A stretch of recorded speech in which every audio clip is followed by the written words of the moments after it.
Welcome to the BuyBox Experts podcast. We bring to light the unique opportunities brands face in today's e-commerce world. Hi, I'm James Thompson, one of the hosts of the BuyBox Experts podcast. I'm a partner with BuyBox Experts and the former business head of the Selling on Amazon team at Amazon, as well as the first account manager for the Fulfillment by Amazon program. I'm co-author of the book, Controlling Your Brand in the Age of Amazon, and the co-founder of the Prosper Show, one of the largest continuing education conferences for Amazon sellers in the United States. Today's episode is brought to you by BuyBox Experts. BuyBox Experts takes ambitious brands and makes them unbeatable. When you hire BuyBox Experts, you receive the strategy optimization and marketing performance to succeed on Amazon. BuyBox Experts combines executive-level advisory services with expert performance management and execution of your Amazon channel strategy. Go to buyboxexperts.com to learn more. Before I introduce our guest today, I want to send a big shout out to the team at Disruptive Media. For off-Amazon advertising, Disruptive Advertising offers the highest level of service in the digital marketing industry. Focusing on driving traffic, converting traffic, and enterprise analytics, Disruptive helps their clients increase their bottom line month after month. Go to disruptiveadvertising.com to learn more. Our guest today is Royce Hackett, VP of E-commerce at Better Body Foods. Royce manages the omni-channel strategy for this brand's rapidly growing online business. Royce also is in charge of designing, launching, and analyzing survey research for Better Body Foods. Earlier, Royce worked in the US and Australia for the survey software company Qualtrics. In full disclosure to our listeners, our firm BuyBox Experts currently works with Better Body Foods. Royce, welcome and thank you for joining us today on the BuyBox Experts podcast. Thanks, James. Happy to be on. So let's start by talking about your company. You make healthy food products that compete with larger national brands. Tell us how your brand has specifically approached the process of building an Amazon business in a category that is otherwise dominated by well-established national brick-and-mortar brands. Yeah, no, that's a great question. So I started with Better Body Foods about 3 years ago, and it really came from the CEO. He had this vision that they were in, Costco and Walmart and kind of mass media retail. And he just kind of saw that things were shifting even for grocery online. So he hired me to really kind of fulfill his vision, and grow the e-commerce business, and even people internally didn't really agree with him. But, after this year, they say, well, couldn't have done anything different. That was perfect. Right. So it's been a good year for us, which, we feel bad because there's a lot of people who it has been a really tough year for, but, luckily for grocery and for e-commerce, where two categories I'm in, it's been a good year. When you think about larger national brands that have retail distribution, you're a smaller upstart brand. You've been around for a few years, but you're still in a position where, from a brick and mortar perspective, quite often the national brands have distribution, I don't want to say locked up, but they have access to an awful lot of physical retail space. How do you make yourself known and get customers at least trying your product when you may not otherwise have the coverage that some of these larger brands do have? Yeah, and that's been one of the really nice things about being in e-commerce is that we've been able to launch new products online, get reviews. There's some, Vine review programs. Walmart has a review program with Bizarre Voice. Yep. So we can test really quickly. And so even before we launch a brand, we often do consumer research surveys that I handle, to make sure the branding's right. How do we look to our competitors? What are their thoughts? And we make tweaks along the way. So a combination of surveys and just getting the product out there, and we get the reviews back, and then we'll make changes quickly. So I think that's one aspect where we've been able to be nimble, more nimble than some large brands. Before working at Amazon, I had the opportunity to work with large CPG brands as a consultant. I certainly know how much money and time goes into doing surveys and focus groups. And quite frankly, I saw situations where it would take them 2 years to get enough data to finally take one step forward to be in a position that they could make a change. It is exciting in e-commerce that you can move so quickly and try things out. And if they don't work after a few weeks, okay, make an adjustment and so on and so forth. So I hear you loud and clearly on that. Let's talk for a few minutes about some of the changes that you've seen take place online over the past few years as companies have jumped into the healthy food space. How does your company stay true to its mission while making sure that it can compete with so many competitors online, often lower price competitors? Yeah, and that's one of the what's been nice about our company is, even from the beginning, the mission was we want to bring, healthy and nutritious alternative foods to the everyday person. Not to these specialty shops that you have Hmm. to drive far away to. So that's kind of been the goal from the beginning before I came on to the company. So, being able to take that and then launch that on e-commerce has been really helpful because, we still have, high quality standards and very rigorous, SOPs, but and good manufacturing processes, but we can still have great pricing. So maybe you could take a moment and tell me about what does it mean to be a healthy provider for mass markets? I mean, I've been into specialty shops and you go in and I don't know half the ingredients that are being sold to me. But when we're talking about a broader audience that may not be as informed about this component ingredient or that component ingredient or how the product is actually manufactured, what makes a company a health product company, but also one that's available to large general audiences? Yeah, and we try to look for products that you might have something already, but here's just a nice switch out. So, like for example, you can cook with rice, but we also have quinoa that we sell. Yes. That also has nutritional benefits. So we try to do swaps for products. Okay. Not really anything kind of crazy new, or we just want to make it easy for people to be able to cook with and not have to have some type of degree in nutrition or something. Right, right. So when COVID hit, your business took off fantastically, in part because consumers started buying more of their groceries online. But how did your business evolve internally to keep up with the sharp increase in demand? What decisions had you made prior to the COVID crisis happening that you believe those changes helped you better scale quickly? Yeah, I mean, proceeding up to COVID, we kind of had this 2.5 years of, building our online presence, making, all the foundational elements, our listings look good. We had reviews coming in, we have the right product images. We're, doing Amazon Live, teaching our customers about our products. So when COVID hit, we were already either at the top for some products or close to the top. And so, then they just converted like crazy in April. The process of shipping more inventory in sounds all very nice and easy, but you've got to have inventory ready to go. And Mhm. talk to me about, as demand doubled, tripled very, very quickly, how did you turn on the pipes in order to push more product through to have it available for retailers like Amazon to carry? Yeah, so we are a manufacturing facility, so luckily we can be pretty nimble when it comes to choosing what to produce and going with the ebbs and flows. But yeah, we did not have in our plan the number of POs that Amazon placed. You know, which they kind of do from time to time panic POs. We've Yes. noticed over the years, Yeah. and they definitely panic PO'd a lot of products. And we did have to cancel some. We couldn't fulfill everything, but even the marketing and sales team, we were in the warehouse, we were in production, filling PV Fit products just to get it out the door. So we all just came together as a company. It was really amazing to see. Were there certain particular products that you were surprised to see increase as much as they did relative to other products in your catalog? I'd say the biggest one was our Oatsum, so it's oat milk.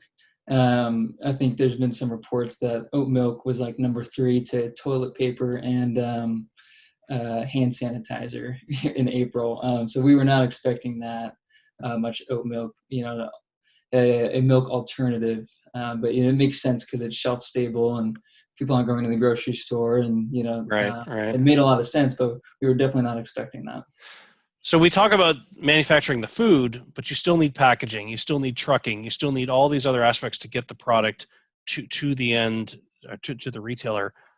Were there other aspects of that led to other challenges for your company, where it wasn't just about making the food? Yeah, they definitely were, challenges in the warehouse. We have a warehouse facility, and yeah, I think there's a line of trucks, just waiting to pick up product from Amazon. Great problem to have, but they want the product right then, and Hmm. yeah, oftentimes you'll get charges, if if you don't meet their demands. So we did have some delays with that, but we have good partners when it comes to our products and raw materials and even the packaging, the boxes, you name it. We have pretty nimble company and had good partners. There were some products that we couldn't fulfill that just kind of ran out. So we just had to turn down POs, which is unfortunate. But yep. Did you end up having to make big changes like having the warehouse run 2-3 shifts or having to get more trucks? I mean, were there some things that fundamentally now you've tested the limits of your operations and you realize your company can support certain types of growth if it comes suddenly? We are taking a new take on our long-term planning. Yes. We did have to hire new people, new managers, and a new Yep. shift for production, and that will continue through the end of this year into next year, and as we expand for sure. I want to shift gears. I want to talk about the survey data, the kind of work that you do. So Steve Jobs at Apple was famous for ignoring customer research data and building on his own ideas. You're actively collecting customer data. So tell me, how do you anticipate what customers' unmet needs are when customers don't always necessarily know how to express them, or your survey tool is limiting in its ability to get customers to talk about things they don't realize they need? Yeah. Talk to me about that, because you have a lot of unusual products. As you're talking about swapping things out, consumers may not realize, oh, I could use this product and swap it out for that product. So how do you think about some of these issues of identifying things that consumers don't know how to describe to you? Yeah, and I'd say when it comes to picking new products, we haven't done a whole lot of survey for the actual product itself. That's kind of more come from internally, our sales team, our CEO, kind of being out and about in the industry and just noticing trends. But once we've actually picked the product and felt good that it might not be huge now, but there's good growth for it in the future, that's when we start to do the survey research and say, hey, if this was on the shelf next to these competitors, would you even pick it up and look at it? Or what kind of health benefits would you want in a product like this? So we more fine tweak the unique selling points on the product or how the packaging looks when it comes to our surveys. Have you had certain products that you've launched where, quite frankly, on Amazon, there weren't good places to subcategorize it? There weren't the right kind of keywords yet in place in the catalog to say, we actually do X, Y, Z, and there's no keywords for that. Mm-hmm. Yeah, I'd say on Amazon and other retailers as well, I think that's definitely Amazon's not too big of a problem, but when you get to other smaller retailers, that becomes a bigger problem. Probably the biggest one I've noticed recently is cacao. There's usually not a market for cacao.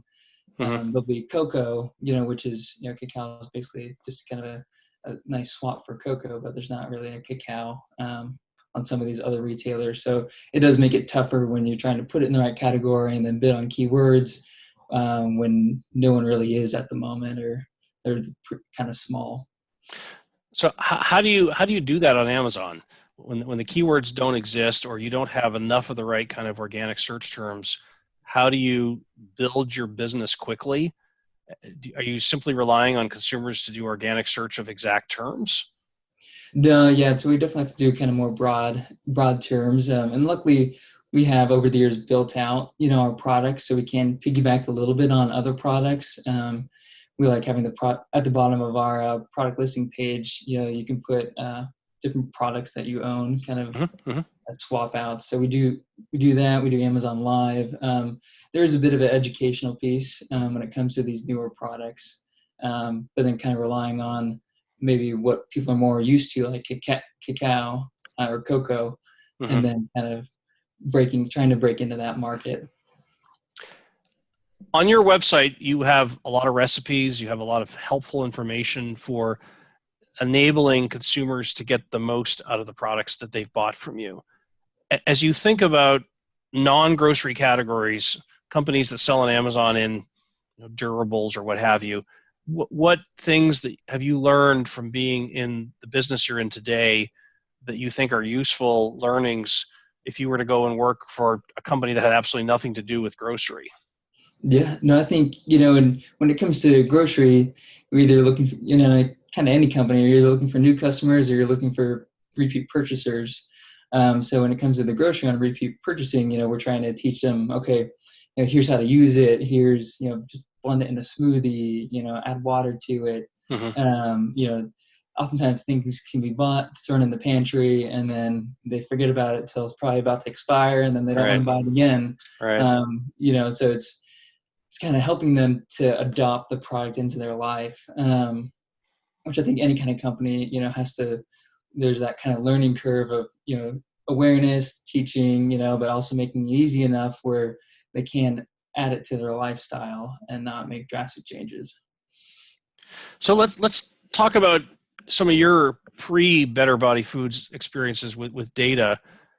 Was there a turning point for you when you realized you were good working with data, good at taking the data and turning it into insights to help drive the business? When did you realize you were good at doing that particular type of skill? Yeah, I think just always for me, I've always been interested in math and science. And then I went to college and wasn't quite sure what to major in, but I heard about statistics, and it sounded a Yeah, little bit better, than in accounting to me, a little bit yeah, more interesting, and yeah. then not necessarily just straight math. So I picked statistics and quickly just kind of picked that up, and I really enjoyed it. And then so when I went to Qualtrics, that's where I was able to use it more and really learn about the survey research aspect of it. And then, now post Qualtrics, apply it to Better Body Foods. Okay, okay. One of the fascinating things about survey data, and I had the opportunity to do this for a few years, we're really good at getting customers to answer the questions we ask, but sometimes we don't know to ask certain questions. I'm curious, in your experience, how have you been able to get consumers to tell you things that you didn't realize you had a blind spot on? Yeah, no, that is definitely a tough one.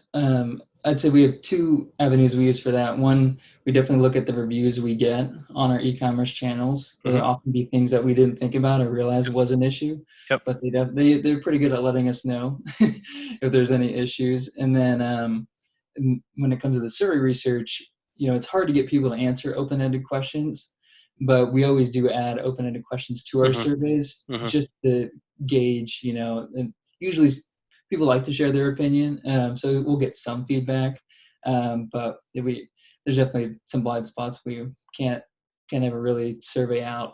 You just kind of have to be in the industry and be intuitive. So we've talked to other folks in the past about the importance of Amazon product reviews and using it as a almost real-time data source. How does your company leverage reviews in a way to feed into the general research that you're doing? Yeah, no, I'd say we've launched several products and we'll get the 30 reviews from Amazon with the review program, and we're like, Mm-hmm. oh, this is actually an issue. People are upset about the title of the product, or it's missing something. So we'll go back to the drawing board and do a new label, Yes. within a couple months, to fix that, and then we'll change the messaging online and let everyone know in the reviews, that we appreciate the feedback and we're going to make these changes. We're pretty quick at noticing trends and making adjustments. That's really cool. What's interesting about your category, unlike so many of these digitally native brands on Amazon, there are very specific manufacturing requirements that you have, and because you are the manufacturer, it gives you a little bit of an advantage and a little bit of a moat around your business. Um, if I was making Bluetooth speakers or making vitamins, lots of people can jump into categories like that really quickly. When you look at the types of products you make today, what are some of the products that you see as being very difficult for others to jump into just because of the manufacturing or distribution restrictions? I'd say a harder one is oat milk. Is the kind of shelf stable milk. That is more expensive to get into. We Mm-hmm. have seen a lot of brands this past year jump into it. Mm-hmm. A lot of bigger brands. So that one is more expensive, startup costs, as opposed to some of our other, wet lines and dry lines Yeah, yeah. where we kind of already have the capability. Oat milk's probably one of the tougher ones for us as a company. Hmm. And you've got regulatory groups that have to evaluate the safety of your products. Mm-hmm. How do you work through those groups, but at the same time, you've got to keep Amazon happy with all of their regulations on food and expiration dates and so on? What are some of the challenges that e-commerce and Amazon specifically have brought to your ability to manufacture and distribute foods? Yeah, I'd say the standards we have already are really high, with Better Body Foods. So Mm-hmm. applying those to e-commerce have been easy. It does become more difficult when it comes to expiration dates. That is probably the hardest one. And even Amazon, we give them the lot codes and Yes. expiration dates, but they don't really look at them. They just kind of Yeah. file them away and Yeah. forget they exist, and so that makes it tough if we ever have to pull product back. You actually have to pull back everything, Yeah. which is, we work with basically every retailer, and that's the only one where we have to do it in that fashion. So that definitely makes it difficult if we ever need to pull back product. Yes. Yes. Talk to me about some of your favorite third-party software tools that you use today online to help drive your business. Are there tools that you're using that you find pretty much necessary to get your job done every day? Yeah, I mean, we definitely use Helium 10, and I've always used Jungle Scout as well. Mm-hmm. It's nice just to see, rankings and kind of the bestseller rank, or Yep. there's some tools as well that kind of evaluate reviews. I don't think a whole lot of consumers use those, but it's kind of nice to see, like, if your competitors' reviews that they're getting are accurate or not. It's kind of nice to check on some of those things. That's great. So your brand continues to grow quickly. You're making inroads with online consumers. In your space, are there up and coming brands or trends that you're seeing that we should all be paying attention to? I mean, the biggest thing is just plant-based, and it seems like COVID accelerated that when there were issues with big suppliers of meat, packaging products, that even more people were moving to plant-based. And that's kind of, as a company, we've always, we've been plant-based. But even, last year we launched a plant-based dressing and spread line called Plant Junkie. So we see that continuing to grow, just people moving away from meat and into plant. So I have one final question for you, Royce. I have two kids that are extremely picky eaters. When you look at your business of feeding people healthy foods, how do you solve the problem of getting kids to try new foods? Yeah, no, that's definitely a problem. Kids are very picky. I think we've all been picky kids at some point too. I mean, what's nice, one of our products, we have a blending line. And so that's kind of what's nice, is maybe your kids don't like certain vegetables and they're really hard to get them to eat. Check. Yeah. You can add these superfood blends into a smoothie, and they won't even know that it's actually good for them, because it's just blended in. So we find that's probably the easiest way is, doing these blends, or you can even bake these blends into any type of, I don't know about dessert, but a health bar or a brownie or a muffin, and then they don't really know they're actually getting healthy food. Sounds like maybe I should be paying attention to that too, because I eat a lot of stuff that's probably not considered healthy, but if I sprinkle it with some healthy stuff mixed in, then all of a sudden, there's protein, there's vegetables mixed in there. Exactly. It's a little bit better for you. That's great. Royce, I want to thank you for joining us today. For those of you interested in learning more about Better Body Foods, please visit betterbodyfoods.com. And now to finish today's podcast, I'd like to share some final thoughts. For third-party sellers to be successful on Amazon, a critical lever will be soliciting feedback from customers. We at Buybox Experts are really big fans of the team at Ecom Engine and its tools that help Amazon sellers to simplify the process of messaging customers of Amazon orders. To learn more, go to ecomengine.com. And with that, I want to thank you for listening today, and I look forward to joining you next time on the Buybox Experts podcast. Thanks for listening to the Buybox Experts podcast. Be sure to click subscribe, check us out on the web, and we'll see you next time.